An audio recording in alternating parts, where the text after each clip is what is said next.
Donc, la tournée des nouveaux récits, vous en avez entendu parler à quelques reprises quand même ici à l'antenne. La saison 2 est maintenant lancée. Donc, quels sont les constats de la première saison, les projections futures du duo de Quintus Studio Nomade à l'origine de cette tournée? Maxime Barry, cofondateur de l'entreprise, nous partage donc cette vision. Allô, Maxime? Bonjour, Maude. Très heureuse de te retrouver à notre micro. Comme toujours, moi aussi.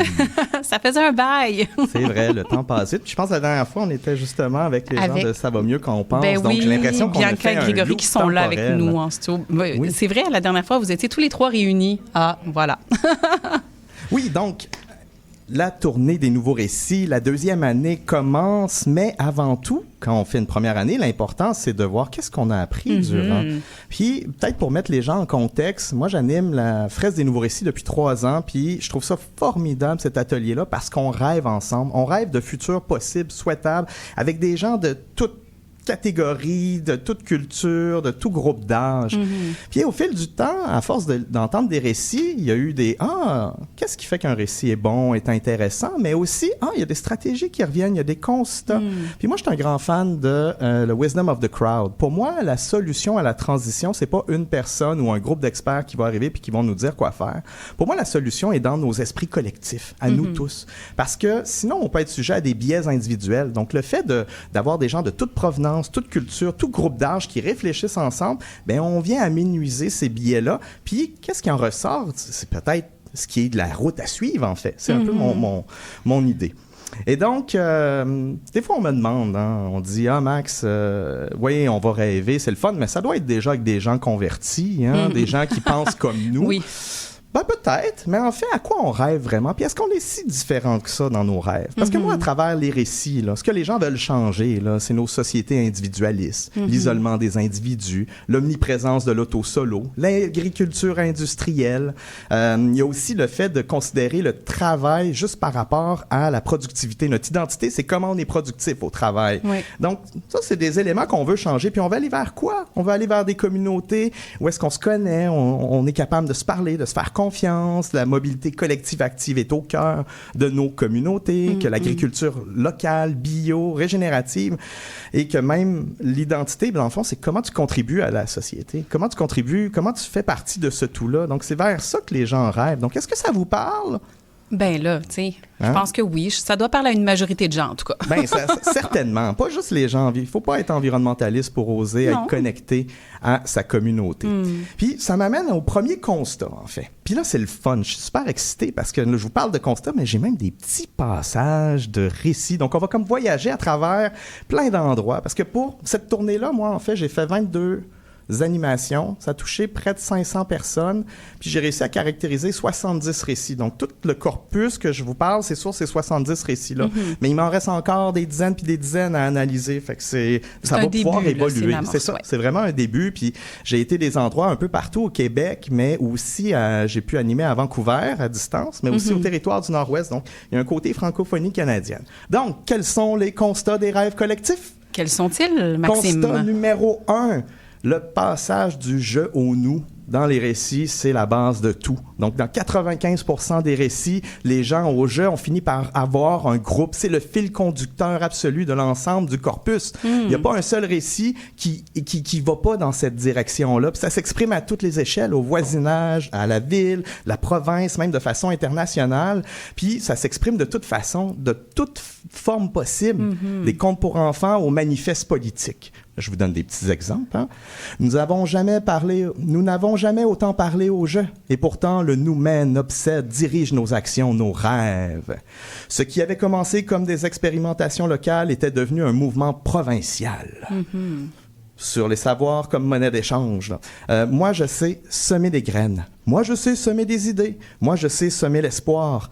Moi, je sais semer de la curiosité. Donc, tous ces savoirs-là se sont mis en commun. Ce marché des possibles est devenu un marché des savoirs. Donc, on voit que la collectivité est au centre de la transition. Ouais. Deuxième signal en rafale, tac, tac, tac. Constat 2, la crise, c'est une permission de changer. Donc, dans la majorité des récits, il y a un événement perturbateur qui déclenche la transformation. Ça peut être une panne, une inondation, un incendie, une crise alimentaire.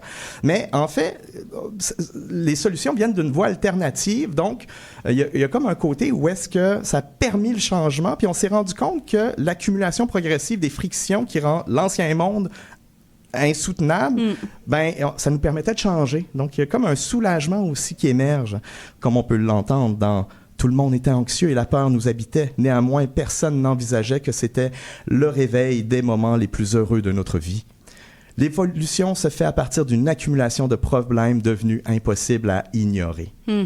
Les coûts liés à la voiture étaient devenus très lourds. L'autopartage représentait une alternative plus simple et contre toute attente, beaucoup de gens ont été soulagés.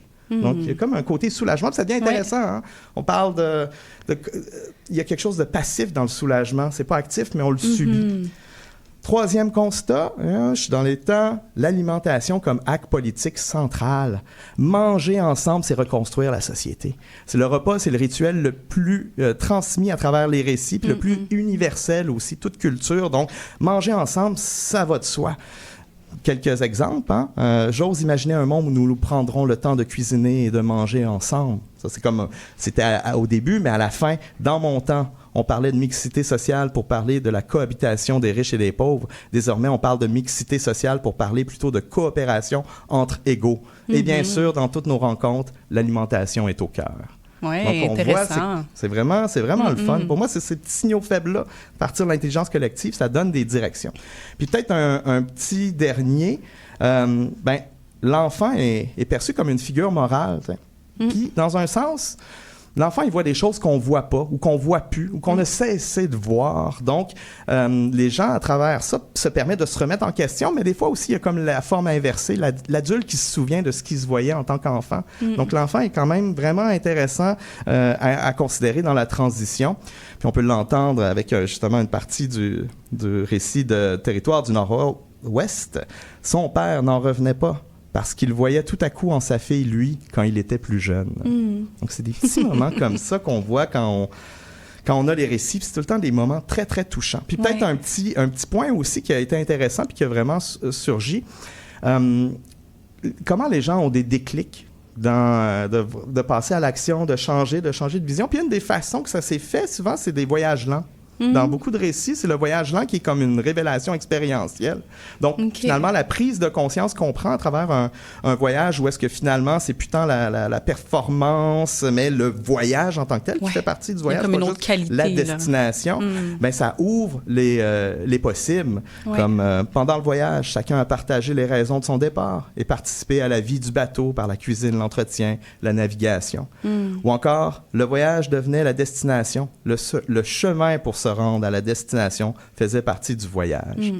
Donc, c'est toutes des petites choses comme ça où est-ce que finalement, si on peut-être des fois pour ouvrir les consciences, on pourrait essayer des voyages lents, puis peut-être, c'est mes hypothèses, peut-être que ça va permettre aux gens d'engendrer ce changement-là ou d'avoir envie de transiter en tant que tel. Puis peut-être un dernier constat aussi, parce que si j'ai réussi à caractériser ces récits-là, c'est pas moi qui les a tout faits. J'ai une stagiaire qui m'a aidé, Eliette, qui a vraiment passé au travers. Puis on s'est rendu compte à deux que finalement, les récits, pour vraiment capter leur pleine puissance, il faut pas les lire, il faut les entendre. Qu'on les voit, qu'ils soient racontés. Qu'ils soient racontés, les pauses, l'accent, la culture, les mots choisis, les silences, tout ça fait partie d'une transmission d'informations. Puis quand on les entend comme ça, on les ressent pleinement. Et là, je vois le temps qui file, Maude, mais j'imagine que tu veux des stratégies d'action. Ben oui. Qu'est-ce qui se passe après ça? Maintenant que les constats sont là. Ben oui. Qu'est-ce qu'on fait à partir de là? Ben écoutez, je vais vous faire des constats ici, Maxime de Quintus, à travers cette petite démarche tout à fait humble, mais vraiment pleine d'amour, là. L'éducation des jeunes comme levier prioritaire. Pas juste à l'école, les jardins, les classes citoyennes, les camps nature, des parcours thématiques qui sont transformés pour être plus inclusifs. Les enfants, il faut les voir comme des agents de changement, puis comme des vecteurs vers leurs parents, parce que la connaissance qui est transmise à l'enfant revient vers l'adulte. Donc, il y a ce côté-là, cette synergie-là qu'on peut percevoir. On a aussi, là c'est le fun, ça fait du lien avec ce que Françoise David disait un peu plus tôt, l'engagement politique, c'est un passage obligé. Les consultations citoyennes, les conseils de quartier, la pression électorale, la création de partis de mouvement, c'est un levier indispensable, mais ça réagit à l'élan citoyen, ça ne le précède jamais. Donc, il faut comprendre que faut pas attendre les politiciens, mais une fois qu'on se met en action, c'est à nous. Ils vont peut-être aider à mettre des normes en place pour des fois les structures un petit peu plus conservatrices. Donc, c'est vraiment intéressant. Puis j'ai quelques citations, j'en ai une qui est excellente, là.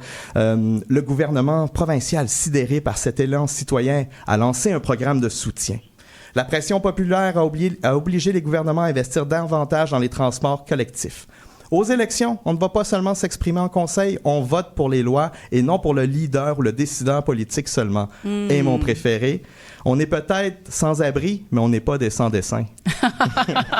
Je la trouvais vraiment bonne. Oui, excellent. Donc, pour la dernière minute qui me reste avant mon mot final, peut-être le dernier... Ah ben tiens, je vais y aller avec ça. La mutualisation d'objets et de savoir. Les bibliothèques d'outils, les plateformes de troc, le covoiturage, les espaces partagés, le bénévolat comme modèle d'échange. L'entraide matérielle précède et génère l'entraide sociale. Jamais l'inverse. Donc, c'est en commençant en se partageant des biens que finalement, on va commencer à s'aider, s'entraider les uns les autres.